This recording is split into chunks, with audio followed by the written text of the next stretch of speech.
أعوذ بالله من الشيطان الرجيم. بسم الله الرحمن الرحيم. قال أرأيت إذا أوينا إلى الصخرة فإني نسيت الحوت وما أنسانيه إلا الشيطان أن أذكره واتخذ سبيله في البحر عجبا قال ذلك ما كنا نبغي فارتدا على آثارهما قصصا فوجدا عبدا من عبادنا آتيناه رحمة من عندنا وعلمناه من لدنا علما قال له موسى هل أتبعك على أن تعلمني مما علمت رشدا. اس نے کہا بھلا بتائیے عجیب قصہ ہو گیا، جب ہم اس چٹان پر ٹھہرے تھے تو میں مچھلی کا آپ سے ذکر کرنا بھول گیا اور شیطان کے سوا کوئی نہیں ہے جس نے مجھ سے اس کا تذکرہ کرنا بھلایا ہو، اور اس مچھلی نے تو بڑے عجیب طریقے پر دریا میں اپنی راہ لے لی تھی۔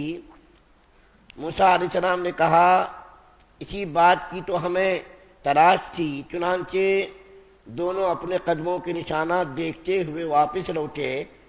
تب انہیں ہمارے بندوں میں سے خاص بندہ ملا جس کو ہم نے اپنی خصوصی رحمت سے نوازا تھا اور خاص اپنی طرف سے ایک علم سکھایا تھا۔ موسیٰ علیہ السلام نے ان سے کہا کیا میں آپ کے ساتھ اس غرض سے رہ سکتا ہوں کہ آپ کو بھلائی کا جو علم عطا ہوا ہے اس کا کچھ حصہ مجھے بھی سکھا دیں۔ سورہ کہف کی آیت نمبر 63، 64، 65، 66 4 آیات آپ کے سامنے پڑھی گئی ہے۔ آپ کے سامنے حضرت خضر اور موسیٰ علیہ السلام کی ملاقات کا تذکرہ شروع ہوا تھا جو اس سے پہلے بیان کیا گیا تھا۔ تھوڑا سا حضرت خضر علیہ السلام کے بارے میں بتانا مناسب معلوم ہوتا ہے کہ حضرت خضر علیہ السلام نبی تھے یا نہیں تھے، اس بارے میں علماء میں اختلاف ہوا ہے۔ بہت سارے لوگ کہتے ہیں کہ حضرت خضر علیہ السلام نبی تھے، اور نبی ہونے کی سب سے بڑی دلیل یہ تھی کہ اللہ تعالیٰ کی طرف سے ان کے پاس وحی آتی تھی، تو اس اعتبار سے یہ نبی تھے۔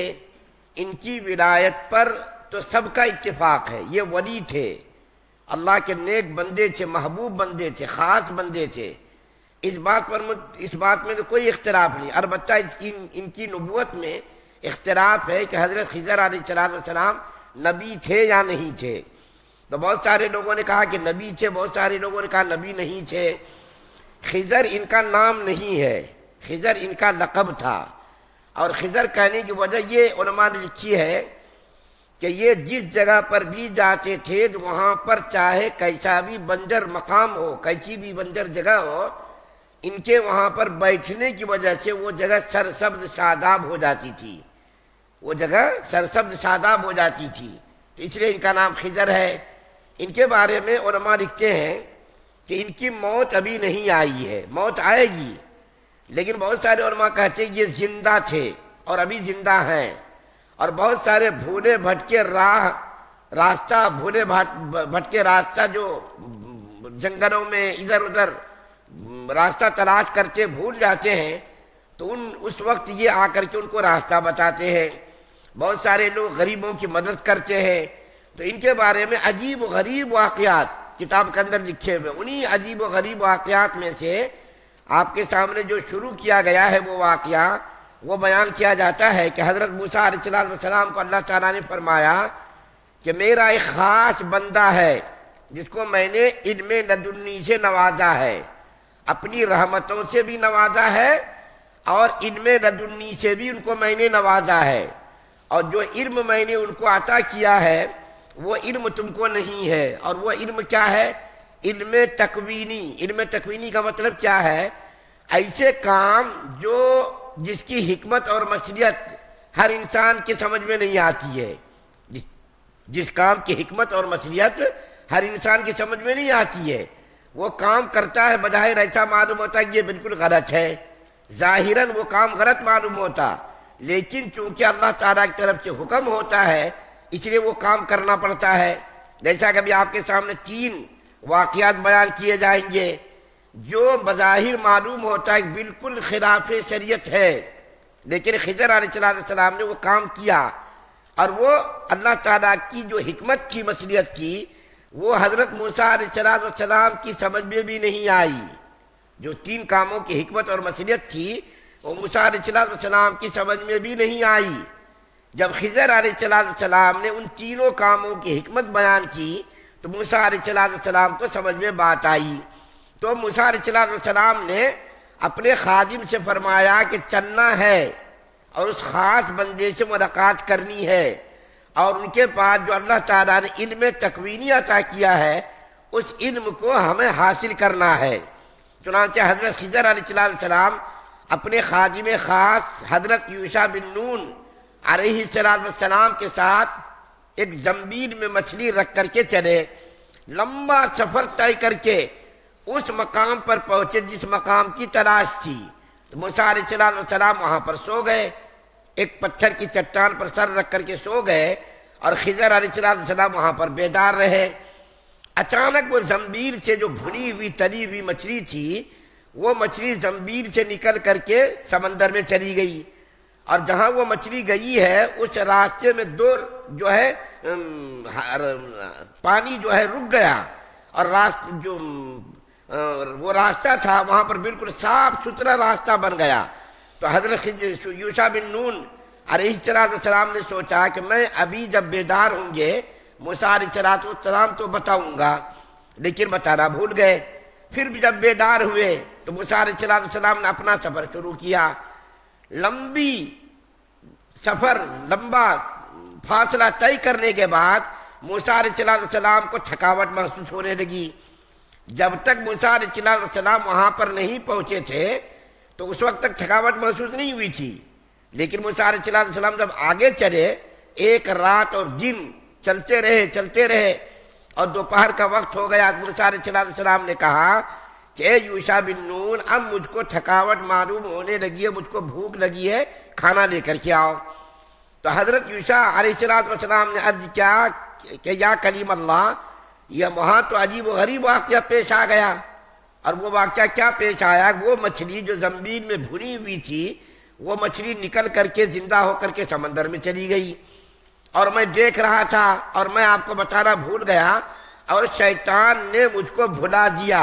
دیکھیے یہاں پر اسلام کی تعلیم دیکھیے کہ یوشع بن نون علیہ السلام نے یہ نہیں کہا اللہ نے بھلا دیا، حالانکہ خیر اور شر کا پیدا کرنے والا کون ہے؟ خدا ہے۔ خیر کو بھی پیدا کرنے والا خدا ہے اور شر کو پیدا کرنے والا بھی خدا ہے، لیکن اسلامی تعلیم یہ ہے شر کی نسبت شیطان کی طرف کی جاتی ہے اور خیر کی نسبت اللہ کی طرف کی جاتی ہے۔ جو کام بھی اچھا ہو اس کی نسبت اللہ کی طرف کی جاتی ہے، اور جو کام بھی برا ہو اس کی نسبت شیطان کی طرف کی جاتی ہے۔ تو یوشع بن نون علیہ السلام نے کیا کہا؟ یہ بات شیطان نے بھلا دی اور میرے ذہن سے یہ بات نکل گئی بتانا آپ سے، تو شیطان کی طرف منسوب کیا۔ تو موسیٰ علیہ السلام نے فرمایا کرے مجھ کو تو اسی جگہ کی تلاش تھی، اسی جگہ کے لیے تو میں آیا تھا۔ فَارْتَدَّا عَلَىٰ آثَارِهِمَا قَصَصًا، موسیٰ علیہ السلام اور یوشع علیہ السلام دونوں پھر لوٹے اپنے قدموں کے نشانات کے مطابق، جس طرف سے گئے تھے پھر انہی قدموں کے نشانات کے مطابق پھر سے واپس آئے، اسی قدموں کے نشانات کو دیکھتے ہوئے واپس آئے، کیونکہ جنگل کا راستہ تھا، وہاں کوئی بتانے والا راستہ نہیں تھا۔ تو قدموں کے نشانات دیکھتے دیکھتے پھر اسی مقام پر آئے۔ جب آئے تو دیکھا کہ ایک اللہ کا بندہ چادر اوڑھے لیٹا ہوا ہے، ایک اللہ کا بندہ چادر اوڑھے ہوئے لیٹا ہوا ہے۔ موسیٰ علیہ السلام نے دیکھا، ان کو سلام کیا۔ سلام کرتے ہی دیکھیے اس نے کہا کہ کیا تم موسیٰ بنی اسرائیل کے نبی ہو؟ تو موسیٰ علیہ السلام نے کہا ہاں۔ آپ کو کیسا معلوم ہوا؟ تو خضر علیہ السلام نے کہا کہ جس خدا نے آپ کو میرے پاس بھیجا ہے، جس خدا نے آپ کو میرے پاس بھیجا ہے اسی خدا نے مجھ کو بتا دیا، اسی خدا نے مجھ کو بتا دیا کہ تم موسیٰ علیہ السلام و بنی اسرائیل کے اندر نبی بنا کر کے بھیجے گئے ہو۔ تو موسیٰ علیہ السلام نے کہا کہ ہاں میں موسیٰ بنی اسرائیل کا نبی ہوں، آپ کی خدمت میں رہ کر کے علم حاصل کرنا چاہتا ہوں۔ اللہ نے آپ کو جو علم لدنی عطا کیا ہے اور وہ علم جس کی حکمت اور مصلیحت مجھ کو معلوم نہیں ہے، آپ ان علوم و معارف سے مجھے روشناس کرائیے، ان علوم کو میں حاصل کرنا چاہتا ہوں آپ کی خدمت میں رہ کر کے۔ تو خضر علیہ السلام نے فرمایا کہ آپ میرے ساتھ رہ کر کے صبر نہیں کر پائیں گے، میرے ساتھ رہ کر کے آپ صبر نہیں کر پائیں گے، کیونکہ ایسے واقعات ظہور میں آئیں گے جو بظاہر شریعت کے مطابق تو وہ غلط واقعات ہوں گے، لیکن اس کی تہ میں چھپی ہوئی حکمت کو، مشریت کو آپ بظاہر نہیں سمجھ سکیں گے، اس لیے میرے ساتھ آپ کا رہنا مشکل ہے، آپ ان واقعات پر صبر نہیں کر پائیں گے، اس لیے آپ مت رہیے میرے ساتھ۔ لیکن موسیٰ علیہ السلام نے فرمایا نہیں، میں انشاءاللہ آپ کے ساتھ رہوں گا اور صبر کروں گا، اور آپ کے ساتھ رہ کر کے میں علوم و معارف کو حاصل کرنا چاہتا ہوں۔ تو کہ موسیٰ علیہ السلام اور خضر علیہ السلام کے درمیان ایک معاہدہ ہو گیا کہ میں آپ کے ساتھ رہوں گا، علم کو حاصل کروں گا، اور جو واقعات پیش آئیں گے میں اس پر صبر کروں گا۔ لیکن ہوا اس کے بالکل الٹا، اس کا برعکس ہو گیا کہ موسیٰ علیہ السلام کے سامنے جو واقعات ظہور میں آئے، ان واقعات کی حکمت کو، مشریت کو چونکہ موسیٰ علیہ السلام نہیں سمجھ سکے تو اس پر اعتراض کر دیا، جس کا ذکر ابھی انشاءاللہ آگے آئے گا۔ اور 3 واقعات جو حضرت خضر علیہ السلام سے ظہور میں آئے، ان تینوں واقعات کو آگے بیان کیا جائے گا۔ اللہ سے دعا ہے اللہ ہم سب کو سننے سے زیادہ عمل کرنے کی توفیق عطا فرمائے۔ سبحان اللہ و بحمدہ، سبحانک اللہم و بحمدک، ونشہد ان لا الہ الا انت۔